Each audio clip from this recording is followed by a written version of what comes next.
আজকে তোকে লাল পেয়ারা জুস করে দেব। ওরে বাবা, ছলনা মাসি এবার এদিকে আসছে কেন? আমি তাড়াতাড়ি ঘরে ঢুকে পড়ি। হ্যাঁ, ওরা আমাকে দেখে ঘরে ঢুকে গেল। একবার উকি মেরে দেখি তো। ওই তো চলে গেছে। যাক বাবা, বেঁচে গেছি। এখন আমি এই লাল পেয়ারাটা এত সুন্দর করে জুস বানাবো না, তুই খেলে ছাড়তেই পারবি না। আমার সোনা বাবুটা খাওয়ার জন্য কত আশা করছে। দেখ, পেয়ারাটা সব বের করে নিয়েছি। শেষ বেলায় আমি ঠিক করে নিয়ে আসবো। এই যে প্রথমে গ্রেভিটা দিয়ে দিলাম, একটু মধু আর দুধ দিয়ে দিয়েছি। কত সুন্দর হয়ে গেছে। এবার আমার বাবুকে বেরিয়ে বেরিয়ে বাইরে খাইয়ে দেবো। চলো চলো চলো, একবার আমাকে গিয়ে দেখতে হবে ওরা কি করছে। এই রে, ছলনা মাসির সামনে।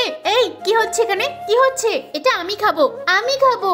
সবটা নিয়ে চলে গেল। কি আর করা যাবে, তুই তাহলে এটাই খা। আরে, বাচ্চাটার ওইটা নিয়ে চলে আসলাম। এটা কি ঠিক হলো? বাচ্চাটা কত খাওয়ার জন্য আশা করেছিল। না না, আমি বরং ফিরিয়ে দিয়ে আসি। তুমি এটা তোমার ছেলেকে খাইয়ে দিও, আমি আর খাবো না। যাক, ছলনা মাসি বুঝতে পেরেছে। দেখতে বাবু খেয়ে কেমন লেগেছে। আমারও বেশ ভালো লাগলো।